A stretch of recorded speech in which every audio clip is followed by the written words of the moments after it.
Hello everyone. For today's class, we're going to be looking at the categories of wild animal utilization, and that is the second aspect of this course. Last week, we treated wild animal production, and now we're going to be looking at the utilization of wild animals.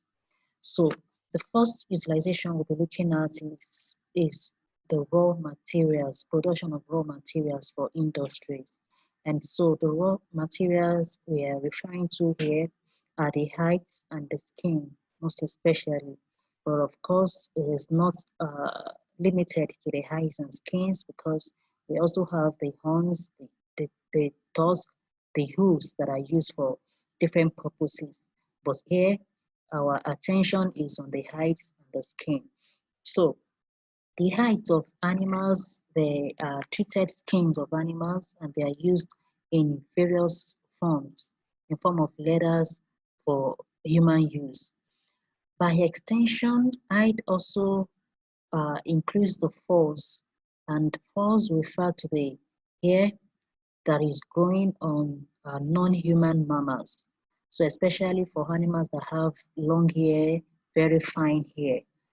So, and species of animals that are utilized for their furs are the cats, the rabbits, the fox, the antelopes, and some other animals too that have very good, very fine and long furs. While for the hides and the skins, we have the antelopes, the crocodiles, the monitor lizard, the snakes, and ostrich. And this is because some of these animals, they have very good quality leather. So as you can see on this slide, these some products from fur of animals, and we have these are leather products from animals that we have mentioned in the previous slides, and you can see the many uses to which these animal skins, furs are put into, and this attracts very huge amounts of money when you are buying any of these products. And another utilization of animal, which is even very common, is for meat, for production of meat, for protein consumption.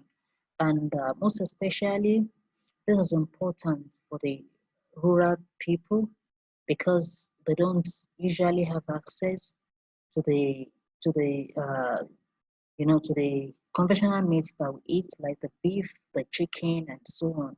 So what they depend on mostly are the wild animals from their environment. So this is categorized as consumptive use, because it has to do with you consuming or taking the animals completely.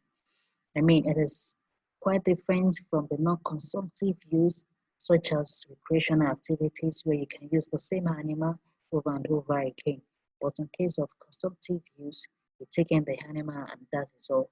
So, but this contributes to protein intake of people, and most especially the rural people. And of course, we know that bushmeats are delicacies in those parts of the world for people that really appreciate it. So people will spend a lot of money, even people from the urban region, most especially, will spend a huge amount of money to obtain bushmeat because it's a delicacy. So this table is showing African countries and the way they utilize bushmeat for food. So if you look at the column for Nigeria, we can see that bushmeat is very popular with both urban and the city dwellers. So we have said the rural people depend on that for their protein intake, while it's a delicacy for the urban and the city dwellers. So we consume almost all the wild animals we can see around us, from snails to snakes to crocodile to the ungulates to porcupines and so on. We don't really have much restriction as to many of these wild animals, except for probably traditional beliefs and religious prohibition.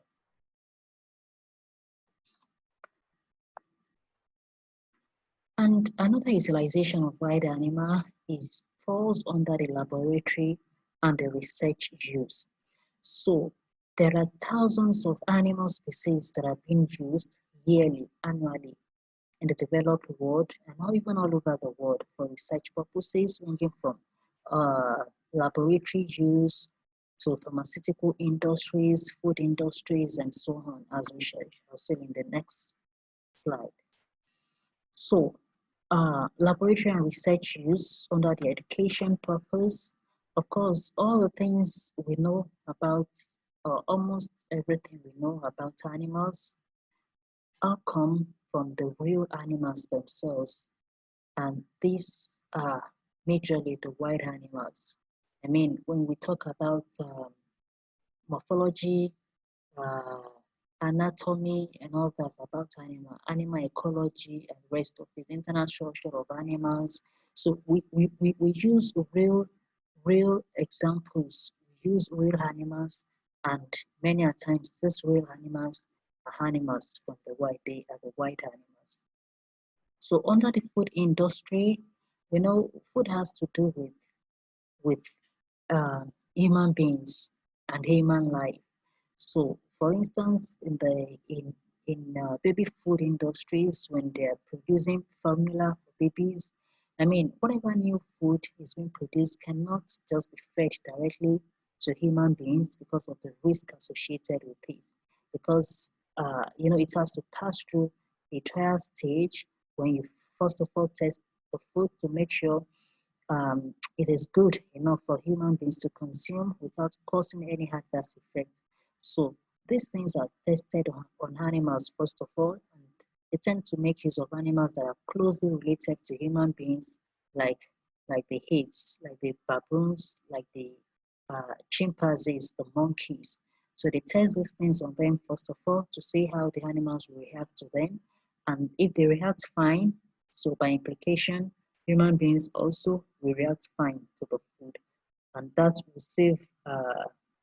save research and human being the risk of losing humans if this food are tested directly on them. Because if this food are bad and not good for human consumption, they are known at that level of testing it on the animals, and they are avoided or corrected. So under medical studies and pharmaceutical industries, let's just put those two together because it has to do with clinical aspects of the research. So animals are being used to test various treatments. I mean, when there is a new disease outbreak, what scientists first of all do is to test various kind of treatments on animals and see which one will respond to them. Because I mean, it's easier losing animals than losing human beings.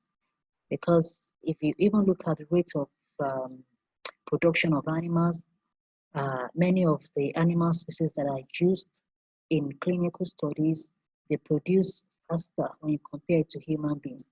And then, of course, human beings are valued, human lives are valued above those of animals. So that is why we use animals for clinical studies to test new drugs, to test treatment for diseases before giving it directly to human beings. And another application of that is under the defense and military. So we have seen a kind of study that used live pigs to study the effect of explosive on internal organs. I mean, we can't expect human beings to be tested for this kind of study. So this is one of the application and importance of the animals. Even though this is pigs here, but then there are several studies, similar studies involving the use of wild animals. So even these days, there is a study ongoing to use giant rats to to to use giant rats in airports and other areas where it's possible for people to smuggle drugs, cocaine, and the rest of it. So for these animals to sniff out these drugs, especially when people package them in their luggage and it's difficult for animals like the dogs to reach those things in the places where they are packed. So they now tend to look for smaller animals that have good sense of smell. And there is this study that is ongoing on giant rats right now. So we can see the application of wild animals in many things, from education to food industry to clinical studies and to defense and military. So another utilization of wild animal is the zoo supplies. So we know that a zoo is a facility where we keep animals, and the main purpose of that is to display these animals to the public. However, animals in the zoo can also breed. So there are other purposes of zoos apart from people coming to watch the animals. Animals can breed there, and reintroduction process can actually start in the zoo.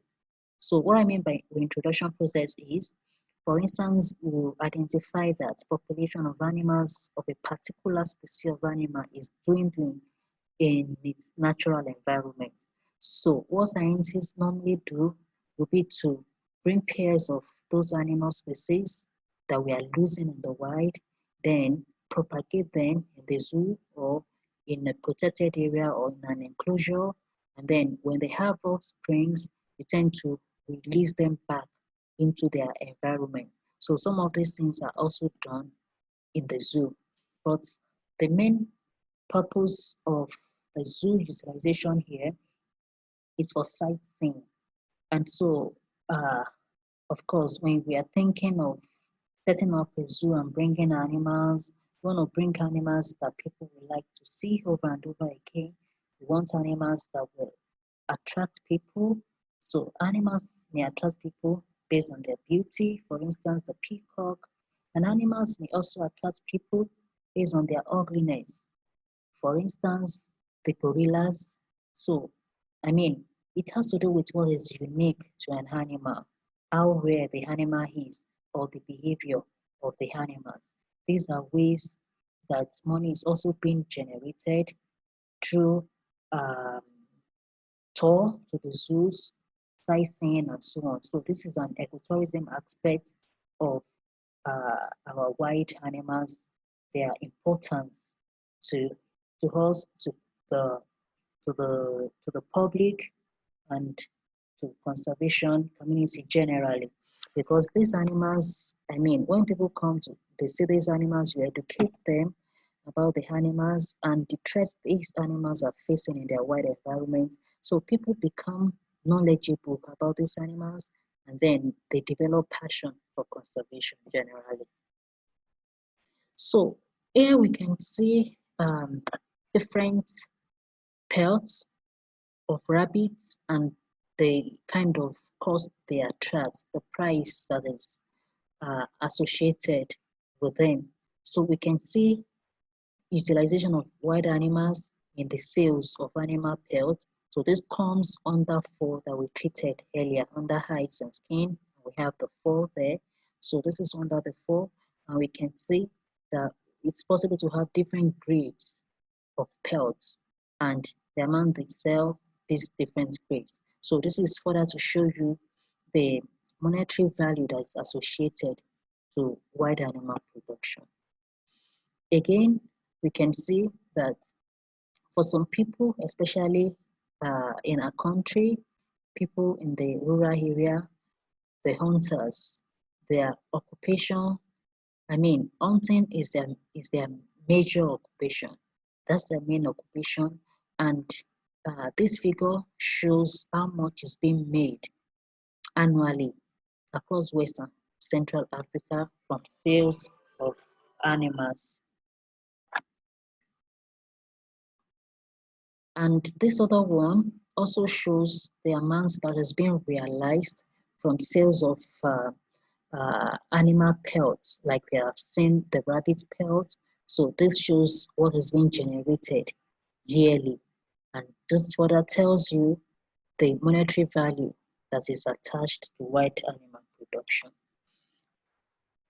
So in our next class, we're going to look at properties or characteristics of animal species that we consider to be important for wild animal production.